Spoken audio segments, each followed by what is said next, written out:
안녕하세요. 오늘도 와주셔서 감사드리고요. 바로 사연을 읽어보겠습니다. 안녕하세요. 경기도에 사는 60대 과부입니다.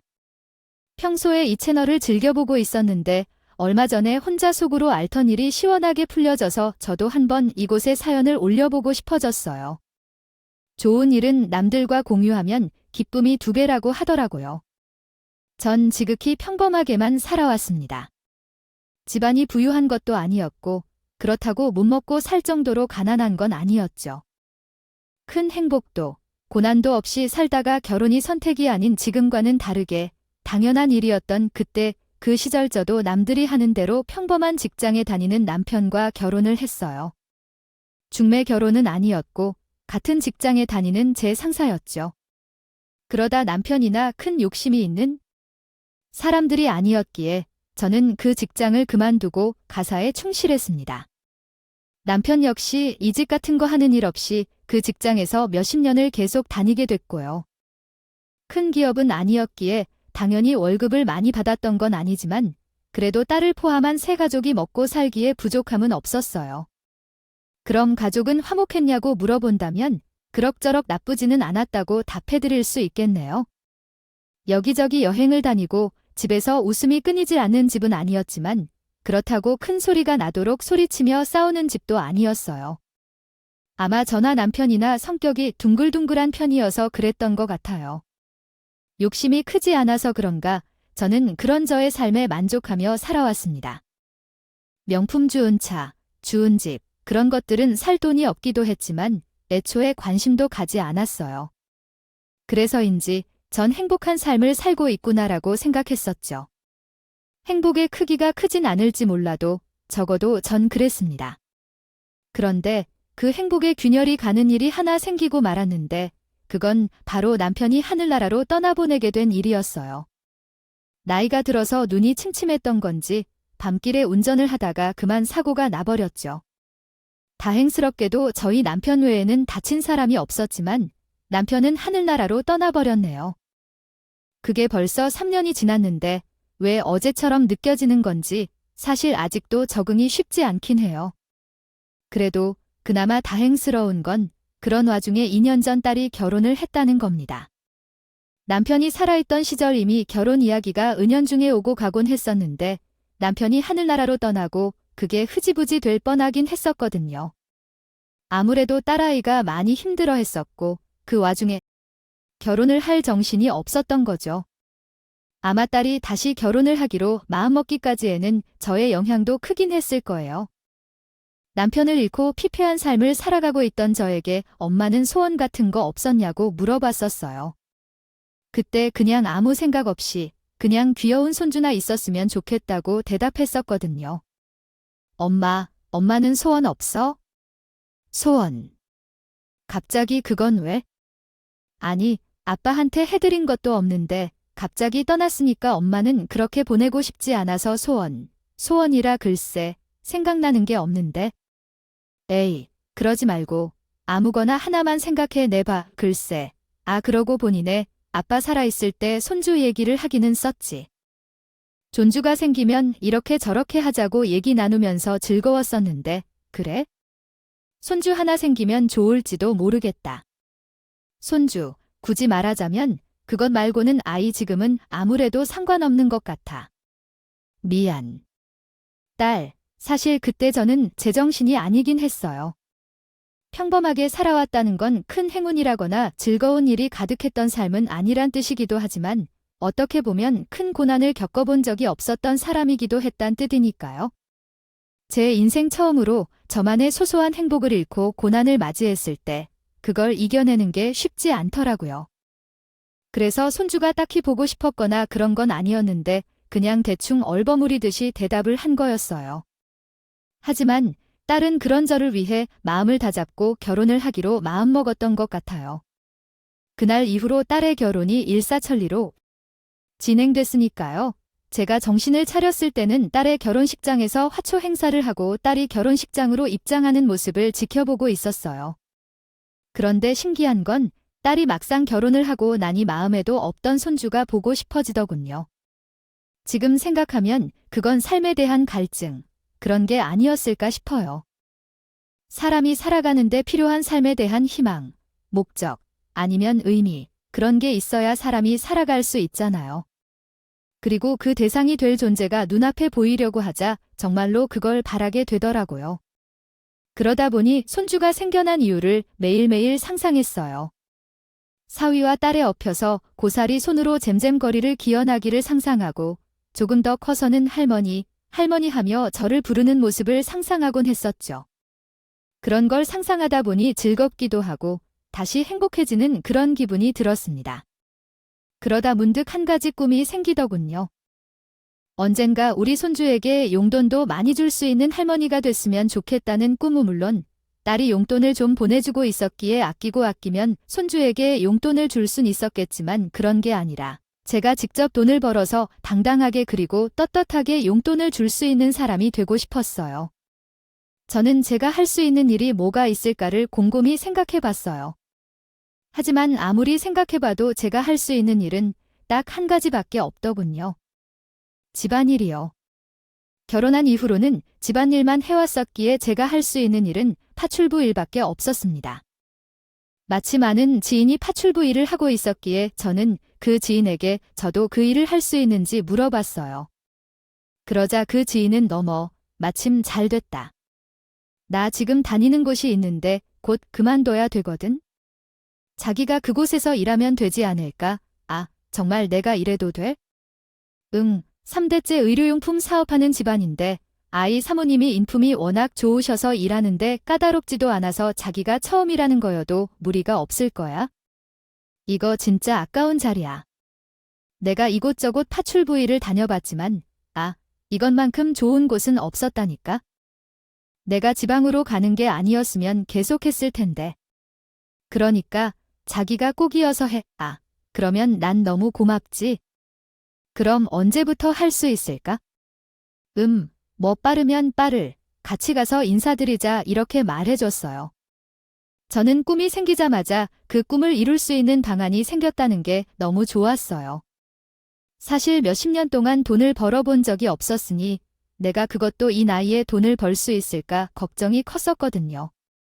그리고 한편으로는 몇십 년 만에 밖에 나가 돈을 직접 번다는 사실이 약간 설레기도 했었습니다. 그런 마음으로 일주일을 나이에 맞지 않게 콩닥콩닥 보낸 뒤 드디어 제가 일할 곳에 소개를 받으러 간 날에 저는 사모님을 보고 깜짝 놀라서 뒤로 넘어질 뻔했어요. 제 지인이 소개하고 있는 사모님은 호칭과는 거리가 멀게 30대 후반의 젊은 여자였거든요. 저와 동년배인 지인이 젊은 여자에게 사모님 사모님 하며 높여 부르는데 드라마에서 봤던 걸 현실에서 직접 보니 그게 어찌나 어색하던지. 솔직히 말해서 저 역시 그렇게 일해야 한다는 걸 생각하니 자존심이 조금 상하기도 했어요. 이 나이 먹고 젊은 여자를 높여 부르면서까지 일을 해야 하는 걸까? 그런 마음이 들기도 했었죠. 하지만 이내 곧 그런 마음은 금세 사라졌습니다. 사모님은 저의 지인뿐이 아니라 저에게까지 깍듯이 예의를 차리면서 대하시더군요. 드라마에서 접했던 반말로 이것저것 시키는 것과는 전혀 다른 모습에 저는 그래도 조금 안심이 되더라고요. 사모님은 저에게 조금 놀라셨죠. 제가 조금 어려서 사실 사모님 소리를 듣는 것도 너무 죄송스러워요. 제 마음 같아서는 차라리 이름으로 불렀으면 좋겠는데 시어머님이 워낙 엄격하신 분이시라 그런 걸 허락하지 않으셔서요. 그냥 사모님은 간단한 호칭 정도로만 편하게 생각해 주세요. 있네, 괜찮아요. 이 나이에 일할 수 있는 것만으로도 감사하죠. 그렇게 생각해 주시니 오히려 제가 감사하네요. 사실 집안일들은 다 제가 해야 하는 일들인데 기운집시 집 와서 살아보니 의도치 않게 바보가 되어가는 느낌이에요. 저도 도울 수 있는 만큼은 눈치껏 도울 테니까 일하신다는 생각 말고 저한테 살린 과외를 시켜준다고 생각해 주세요. 이렇게 말씀하셨어요. 겸손하시기도 하시고 저를 많이 존중해준다는 생각에서였을까요? 저는 단에 사모님 기라는 소리가 절로 나오더군요. 그게 기품이라는 걸까요?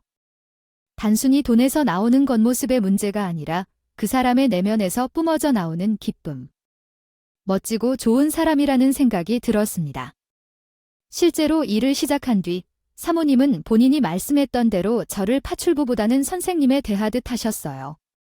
항상 저를 존중하고 대우해 주시고 일을 시키려고 하시기보다는 저에게 이것저것 배우려고 많이 하셨어요. 그리고 같이 일을 하시려고 하셨고요. 그러다 보니 호칭은 사모님이지만 오히려 딸 같다는 생각이 들기도 했어요. 그런데 사모님은 겉으로는 밝지만 이따금씩 우울한 모습도 많이 보이곤 했어요. 제가 집에 문을 열고 들어가면 쓸쓸한 표정으로 차를 마시고 계실 때도 자주 있으시더라고요. 하지만 왜 그러고 계신지를 묻는 건 또 실례인 것 같아서 아무 말도 하지 않았는데 하루는 아예 울고 계시더군요. 그래서 무슨 일이 있으신 건지를 물어봤는데 죄송해요. 제가 몹쓸 모습을 보이고 말았네요. 아니에요. 아이 몹쓸 모습이라뇨. 무슨 일이신데요? 제가 도울 수 있는 일이 있다면 돕고 싶어서 감사합니다. 하지만 괜찮아요. 무슨 일이 있는 건 아니고 그냥 제 스스로가 너무 처량해서 그런 거예요. 사모님이 왜요? 좋은 곳에서 좋은 건 먹고 행복하게 살고 계신 거 아니었어요? 그렇게 보이나요? 네, 맞아요. 좋은 곳에 살고 있고 좋은 곳을 먹고 있고 좋은 물건도 많이 있죠. 저도 사실 그러면 행복한 건 줄 알았어요. 그래서 이 집에 시집을 온 거였고요. 그런데 아니에요. 이모님은 모르실지도 모르겠지만 저희 집에서 거의 나가지 못해요. 네, 아니요. 왜냐하면 시어머니가 여자가 바깥으로 다니면 바람을 피우는 것이라고 생각하시고 필요한 경우가 아니면 집에만 있도록 하셨거든요. 시댁은 바로 2분 거리 집에 살고 있어서 가오시자들도 많을 뿐더러 현관문이 열리면 시어머니에게 알림이 가도록 설정을 해놓으셨어요. 참 대단하죠. 어떻게 그런 결정을 내리셨는지 모르겠어요. 그냥 애초에 시어머님이 결혼에 많이 반대하셨었거든요. 저는 부모님도 계시지 않고 집안이 부유하지 않아서 시댁 집안 회사에서 일하는 일개 직원이었는데 어쩌다 보니 남편과 만나서 결혼을 결심했어요. 하지만 남편이 집안 반대를 무릅쓰고 결혼을 고집해서 결국 결혼을 하게 되었어요. 했지만 그 후에도 시어머니는 저에게 마음을 주지 않으세요. 아이고, 아무리 그래도 그렇지 큰 사모님도 너무 하시네. 이제 와서 어쩌겠어요.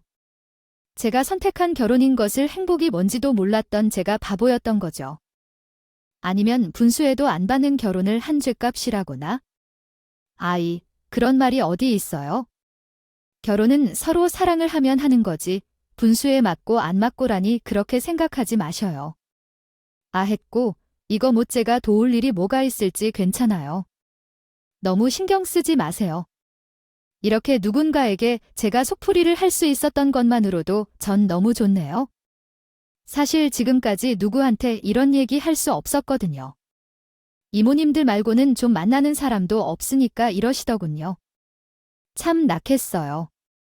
그렇게 기품에 있던 사모님이 이 넓고 좋은 집에서 시들어가고 있는 그것만 같은 느낌이 들었거든요.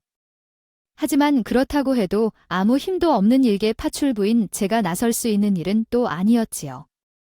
그래서 전 그냥 사모님에게 작은 안식처 혹은 나이 차이 많지만 친구 같은 존재가 됐으면 좋겠다는 생각이 들었습니다. 그 이후로 사모님에게 전 제 개인적인 이야기도 많이 해드렸어요. 이 일을 시작하게 된 계기부터 해서 제가 살아왔던 이야기들을 해드리고 저희 딸 사진을 보여드리기도 했죠. 제가 말주변이 없어서 사모님을 달래드리는 건 어렵기에 그저 제 나름대로의 방식으로 위로를 해드리려고 했습니다. 사모님은 제가 먼저 저의 사적인 이야기들을 꺼내고 나니 본인의 이야기도 많이 하시기 시작하시더군요.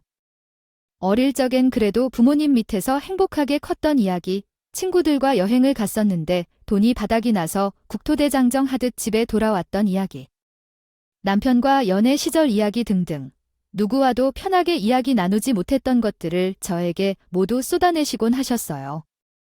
참, 그렇게 기품 있는 사모님도 어렸을 땐 앳된 소녀였고 젊었을 땐 혈기왕성한 청춘이셨더군요. 그런 모습을 볼 때마다 전 사모님이 더 친근하게 느껴졌어요. 사모님도 그런 이야기들을 잘 들어주는 제가 좋았던 건지 제가 오는 시간만 기다린다는 말을 하시더군요. 제가 기다릴 사람이 이모님밖에 없어요. 저는 이모님 오는 날만 기다리면서 오늘은 무슨 이야기를 해드릴까 하는 생각으로 하루를 즐겁게 보낸답니다. 이모님이 오시고 나서는 그래도 이 삶도 나쁘지 않다는 생각이 들어요. 이젠 외롭지 않거든요. 정말 감사해요, 이모님. 저를 그렇게 생각해주는 마음이 고마우면서도 한편으로는 어찌나 그렇게 마음이 아프던지 저는 그 이후로 좋은 풍경이며 딸하고 밥 먹는 소소한 일상 사진 같은 것들을 찍어 보내주기도 했어요. 저를 통해 평범한 세상을 구경시켜주고 싶은 마음에서요. 그렇게 저와 사모님과의 관계는 점점 깊어져 갔죠. 그런데 하루는 일을 끝내고 집에 내려가는데 그 동네에서 익숙한 얼굴이 보이더군요. 딸의 결혼식장에서 봤었던 같이 화초 행사를 했었던 저의 사돈이었어요. 화초 행사를 했었던 때처럼 화장이 짙게 되어 있어서 한눈에 알아보기 쉬웠습니다. 저는 반가운 마음에 먼저 아는 체를 했지요. 자돈 안녕하세요? 잘 지내셨나요? 어머, 이게 누구야? 사돈 아니세요? 이런 데서 뵙고 반갑네요. 그러게요. 여긴 무슨 일로 오신 거예요?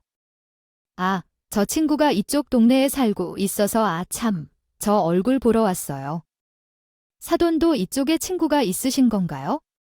아니요, 전 일하러 왔다가 집에 들어가는 길이에요. 2호. 여기 동네에 무슨 일을 저쪽에 있는지 보이시죠? 저쪽에서 일하고 있거든요. 집에서 일이라면 파출부 일이요. 파출부, 제가 파출부 일을 하고 있단 말에 사돈의 얼굴은 급격하게 일그러지더군요. 그러고는 좀 전에 말했듯이 본인 친구가 이 동네에서 다며 일하는 곳이든 동네 어디에서든 자기 아들 이름 석자 절대 꺼내지도 말래요. 그리고 지나가다 보더라도 아는 체 하지 말라고 경고까지 하더군요. 사돈, 아휴 참나. 아니 지금 사별하고 혼자 사시고 계신단 얘기는 듣긴 했지만 그런 일까지 하시고 계실 줄은 몰랐네요. 이런 수준으로 떨어지는 사람이 내 사돈이라니. 사돈, 부탁 하나만 할게요. 혹시라도 그 일한다는 집에서든 혹은 여기 동네 어디서든 절대 내 아들 이름 석자 꺼내지 마세요. 그리고 혹시나 접해도 절대 아는 체 하지 마시고요.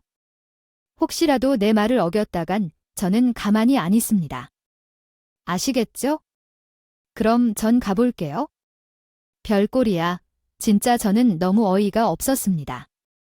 파출부 일을 한다는 말에 사람의 태도가 갑자기 한순간에 그렇게 바뀐다는 게 그리고 자기가 가만히 안 있으면 뭘 어쩔 겁니까? 화크 자리에서 난장을 피웠어야 했는데 전 너무 어이가 없어서 사도 내 멀어지는 뒷모습만 바라보다가 사도가 제 눈에서 사라지고 나서야 화가 돋기 시작하더군요. 저는 집에 와서도 계속 머릿속에 사도한 이야기가 맴돌면서 화가 가라앉지 않았어요. 아니, 파출부 일이 뭐가 어때서요? 정당한 대가를 받고 일을 하는 하나의 직업일 뿐인데 저뿐만 아니라 파출부 일을 하고 계시는 분들까지 싸잡아 무시하는 사돈의 인성에 저는 고개를 절레절레 저었습니다. 그러다가 딸에게 전화를 걸어서 한탄을 할까 혹은 사위한테 전화를 걸어서 따질까를 생각해봤는데 생각해보니 괜히 긁어부스럼 만드는 일 같더라고요. 그래서 전 내일 사모님한테 이 이야기를 들려주면서 하소연해야겠다는 생각을 하고 씩씩대는 마음을 가다듬고 잠을 청했습니다. 그리고 다음 날 저는 다시 출근을 한 뒤 사모님과 점심을 만드는 동안 어제 있었던 일을 들려줬어요. 그러자 사모님은 마치 제 딸처럼 흥분하면서 그걸 가만히 뒀냐고 아주 혼꾸녕을 내줬어야 했다고 하며 저보다 더 씩씩대더군요. 저보다 더 씩씩대는 사모님의 모습을 보니 귀엽기도 하고 한편으로는 정말 제 딸 같다는 생각이 들기도 했어요. 저는 그 모습을 보고 괜히 웃음이 나오기도 해서 어제 받았던 불이키한 마음은 한순간에 싹 사기로 들었어요. 그래, 이렇게 이야기하고 풀면 되지 뭐. 어차피 사돈이 또 볼 사람도 아닌데. 뭐 어때라는 생각이 들었다니까. 그런데 그날 그렇게 하루를 사모님과 대화를 하며 마음을 푼 뒤 일을 끝내고 집에 나가려는데 갑자기 사모님이 카드 하나를 건네주시더군요. 자, 이거 받아요. 이모님, 내 위게 웬 카드예요? 이거 백화점 VVIP 카드예요. 이걸 왜 이제 곧 따님분 생일이 돌아오시잖아요. 그때 이모님이 큰 선물 하나 해주시면 좋을 것 같아서 만들어 놨어요. 자, 여기 이모님 이름도 박혀 있죠. 돈도 많이 넣어 놨으니까 꼭 선물 좋은 거 하나 해주세요. 아휴, 사모님. 그렇게까지 안 해주셔도 되는데 괜찮아요. 이모님, 제가 너무 고맙기도 하고 또 난인분도 저한테 남겼지 않아서 그런 거예요. 그러니까 받아주세요. 아이고, 너무 감사해요, 사모님. 이런 것도 챙겨주시고 우리가 남인가요? 아참, 그 싸가지 없는 사돈. 그 사돈, 혹시 만나면 그때도 이 카드 쓰세요. 뭐를 사시든 비싼 거 사신 다음에 그 사돈끼리 확 죽여버리죠. 어머, 아직도 그걸 생각하고 계셨어요. 저도 잊어버리고 있었는데. 아, 제가 이모님 무시당한 걸 어떻게 잊어요? 제가 복수를 못해줘서 너무 아쉬워 죽겠는데요. 네, 고마워요. 그럼 다음에 기회가 되면 꼭 그렇게 할게요. 말은 그렇게 하긴 했는데 사실 좀 부담스럽긴 했어요. 백화점 VVIP 카드. 그것도 돈이 많이 들어있는 카드라니 전에 제 손에 그런 귀한 걸 살면서 한 번도 만져본 적이 없었거든요. 이런 카드는 뭐 다른 재질로 만들었나 궁금해하며 요리조리 살펴보기도 했죠. 그러다가 에이, 욕심내지 말고 딸 선물은 적당한 걸로 해야겠다라고 생각했습니다. 그리고 다음 날이 밝았는데 출근하기 전에 사모님이 부탁을 하나 하시더군요. 이번에 아는 지인 선물할 것 있는데 매장에서 물건 하나 혹시 받아주실 수 있으시냐고요. 저요. 뭐 당연히 어려운 일도 아니고 괜찮다고 했습니다. 그렇게 백화점으로 향한 저는 명품관이 눈앞에 보이자 딸 선물을 이런 걸 해줘도 될까 싶은 생각이 스멀스멀 올라오더군요. 사람이라는 게 참 어제는 적당한 걸로 선물하기로 마음먹어놓고 막상 명품관 쪽에 오자 사모님이 주신 그 VVIP 카드를 만지작거린다는 게 참 간사하죠. 하지만 욕심이 과하면 언제나 화를 입는다는 그 명언, 그 말에 가슴에 다시 새기며 사모님이 부탁하신 매장으로 발길을 옮겼어요. 지나가면서 명품을 보면 괜히 또 마음이 흔들릴까봐 일부러 전시되어 있는 물건들을 더 쳐다보지도 않았죠. 앞만 보는 경주마처럼요. 그런데 원수는 외나무다리에서 만난다고 그 백화점에서 하필이면 또 사돈이 있는 거 아니겠어요? 그 얼굴에 보자 저번에 했던 말이 다시 떠오르면서 머리채를 쥐어잡고 다 뜯어버릴까 고민을 했지만 긁어부스럼 만들지 말자는 생각으로 그냥 사돈이 했던 말처럼 모르는 척 지나가려고 했어요. 그런데 오히려 사돈이 저를 알아보고는 아는 척을 하더군요. 물론 그 아는 척이란 반가움에서 나오는 게 아닌 저를 멸시하기 위한 아는 척이었습니다. 사돈 아니, 사돈이 여기는 또 무슨 일이에요? 왜 부잣집에서 일하더니 눈만 높아지셨어? 아니, 그렇게 일해서 번 돈으로 살게 여기 뭐가 있다고? 아휴, 여기 백화점 질도 많이 떨어졌네. 아, 파출부가 여기서 돌아다니기 놔두고 남의 집에서 잡일이나 하는 주제에 여기가 어디라고? 와, 혹시 명품과 화장실 쓰려고 온 거예요? 아이고, 알았어요. 괜히 들어갔다 청소 나오고 나올라. 아, 왜 직업병이란 게 있잖아요. 직업병이라는 게 습관이 참 무서운 거거든. 와, 사람이 어떻게 그렇게 못된 말들을 쉬지 않고 다다다 내뱉을 수가 있죠? 제가 뭔 대꾸할 틈도 주지 않고 조롱하는 말들을 쏟아냈는데 화가 나다 못해 질린다는 생각까지 들었어요. 안 그래도 뒤집어 엎어버릴까 하는 걸 꾹 참고 모른 척 지나가려고 했던 건데 불난 집에 기름을 부으려고 하다니. 그리고 사실 따지고 보면 사돈이나 저나 딱히 다를 처지도 아니었어요. 아, 조금 있어 보이는 부잣집 친구가 몇 있어서 어울려 다닐 뿐이지 사돈네가 부자인 것도 아니에요. 애초에 저런 성격의 부자였으면 우리 딸과 자기 아들이 결혼하는 걸 절대 허락하지 않았겠죠. 그래도 전 딱 한 번만 더 참자는 생각으로 사돈을 무시하기로 했어요.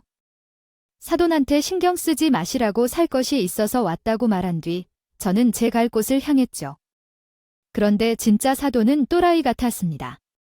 제 말에 코웃음을 치고는 제 뒤를 졸졸 쫓아오더군요. 사람 신경 긁으면서 어딜 들어가나 보자는 식으로요. 그 모습까지 보고는 도저히 참을 수가 없었어요. 마치 동물원의 원숭이를 보는 듯한 그 사돈의 표정. 정말 피가 거꾸로 솟는 것 같더라고요. 전 제 가방 안에 들어있는 백화점 VVIP 카드를 손에 꼭 쥐었습니다. 그리고 이 카드로 사돈에게 한 방 먹여야겠다는 생각이 되더군요. 저는 계속 쫓아오는 사돈을 무시한 채 백화점 한쪽에 있는 VV의 기술로 방향을 틀어서 걸어갔어요. 그곳에 카드를 대자 문이 열리면서 안에 직원이 90도로 인사를 하더군요. 그 모습을 보고는 저도 흠칫 놀랐는데 뒤에 있던 사돈 때문에 그런 일은 저에게 항상 있었던 것처럼 자연스러운 척 태어난 연기를 했습니다. 그리고 가랑이 찢어지게 쫓아온 사돈에게 보란 듯이 말해줬죠. 사도 여기 카드 없는 사람은 못 들어오는데. 아, 어떡하시려고요? 이제 그만 쫓아오시죠. 그때 사돈의 표정은 참 복잡하고 미묘하더군요. 제가 그런 곳에 카드를 찍고 들어가니 먼저 놀라서 눈은 커지고 입을 벌린 채로 아직도 의심스러운 눈초리를 던지는 그 표정. 그 모습에 말을 꺼내는 제게 관청하는 기색도 없이 어버버하며 아무 대답도 하지 못했다. 문이 닫히려 하는 것을 알자 그는 가방을 문틈으로 넣어버렸다. 명백히 뭔가 착오가 있다고 믿는 듯한 표정으로 말했다. 아이고, 거기에 사돈이 왜 들어가시죠? 화요일로 나와요. 그런 곳에 함부로 가는 거 아니라고요. 저는 가벼운 웃음을 지으면서 사돈에게 무엇을 말해줄까 고민하고 있었지만 직원들이 더 빨리 움직였다. 그들은 사돈을 지지하며 VVIP 카드 여부를 확인해왔다. 고객님, 여기는 VVIP실입니다. 혹시 카드를 소지하고 계신가요? 실례가 되지 않는다면 확인 부탁드립니다. 하지만 그 사람은 막연했다. 아니, 그 사람은 왜 네?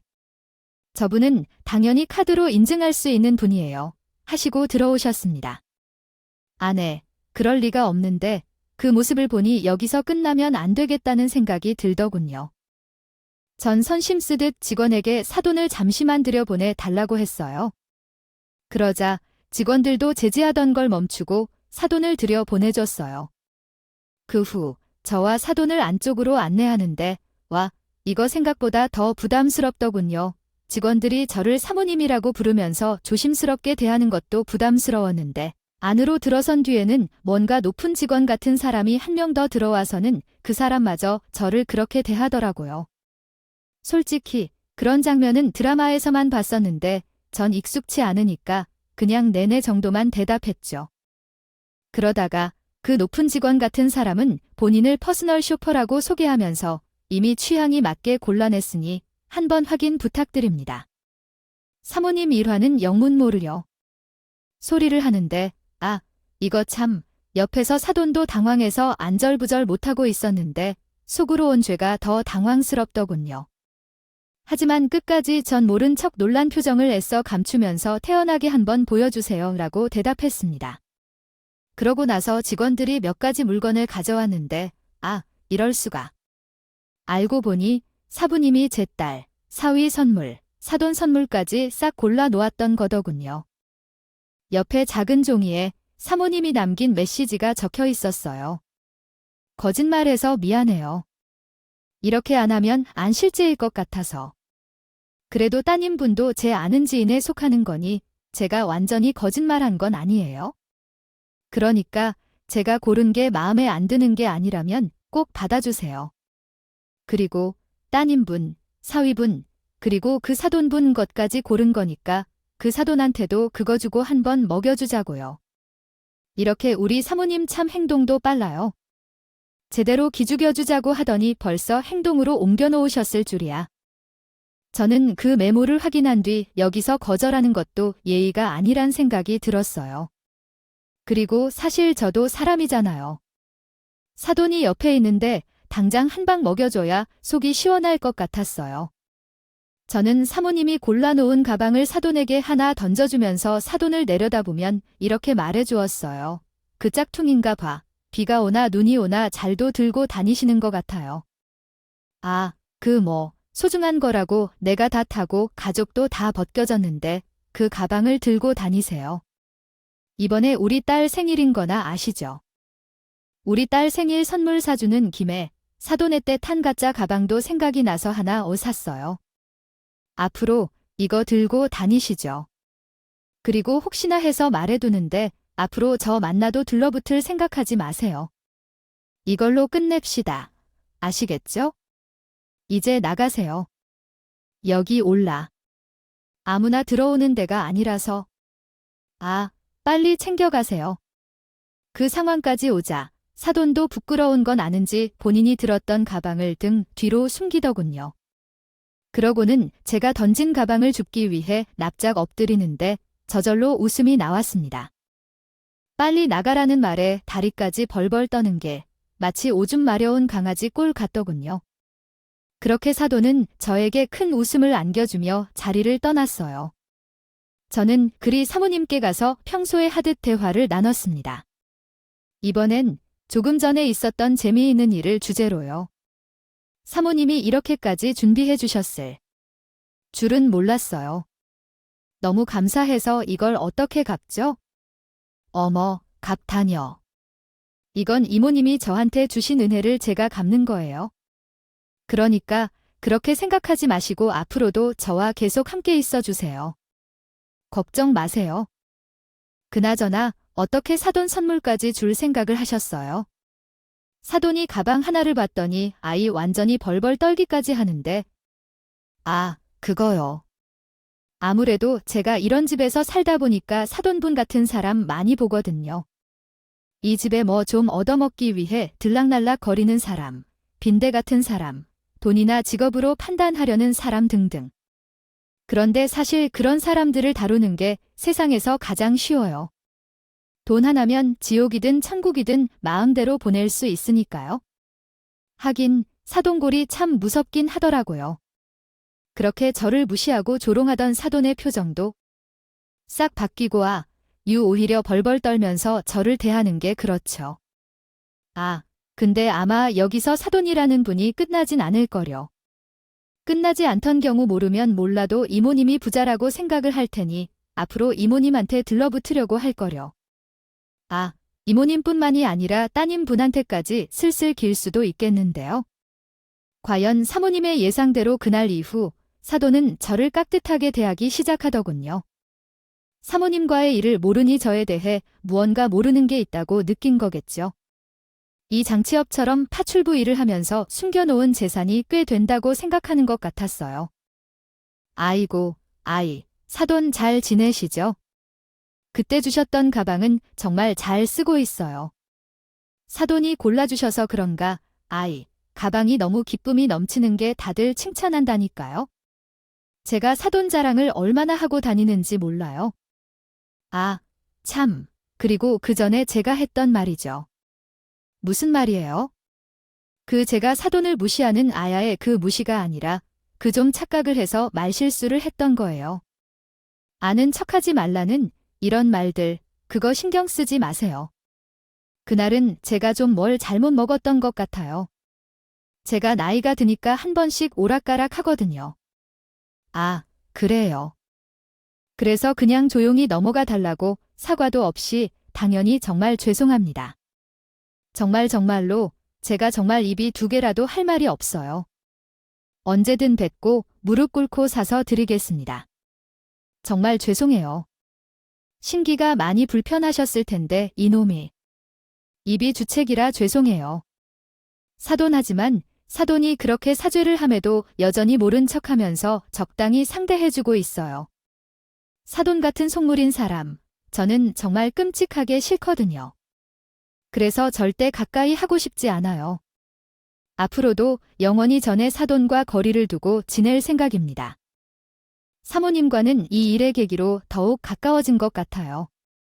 사모님과는 비록 24살 차이 두 바퀴 띠동갑이지만 새로운 친구 혹은 새로운 딸을 얻은 것 같은 기분이에요. 사모님 역시 전보다도 더 저를 편하게 대해 주더라고요. 물론 이 편하다는 말이 막 대한다는 뜻이 아니라 심적으로 좀 더 저를 의지하고 저에게 전보다 더 많은 걸 터놓고 대화를 하는 그런 느낌이랄까요? 그래서인지 요즘 저에겐 참 행복이 가득합니다.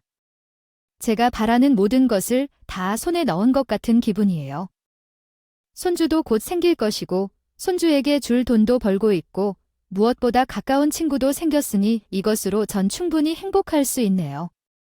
그리고 사모님의 상황은 안타깝게도 지금 당장 좋아지기는 힘들 거예요. 그 집 어르신들이 변하는 건 쉽지 않겠죠? 하지만 제가 가는 그 시간들만큼은 웃음이 가득했으면 하는 마음입니다. 그리고 저도 큰 선물을 받은 만큼 곁에서 계속 함께하면서 무언가 돌려드려야죠. 그게 물질적인 것이 됐든 물질이 아닌 것이 됐든 가네요. 그리고 최근에 들은 소식이 하나 있는데 왜 사돈이 돈 많은 친구들의 뒤치다꺼리하고 뱁새처럼 황새들에 쫓아다니다가 결국 사고를 치고 말았대요. 사돈의 돈 많은 친구들이 사돈에게 개를 대자고 모함을 해서 사돈이 더대 없나 봐요. 자세한 이야기는 사돈도 창피한지 제 딸에게 말을 안 해서 딸도 잘 모른다고 하는데 그거 해결하고 다니느라 아주 삐질삐질하고 있나 봐요. 만약 저한테 와서 돈이라도 빌려달라고 하면 듣는 척도 안 하게 됩니다. 그걸 보고 또 하나 느꼈어요. 사람이 자기 분수껏 살아야 된다는 거요. 이곳에도 이렇게 사연을 올리니 또 한 번 속은 시원하네요. 혹시나 사돈도 듣게 된다면 사돈은 이게 본인 이야기인지는 알까요? 만약 안다면 이제라도 이걸 보고 많이 반성하면 좋겠습니다.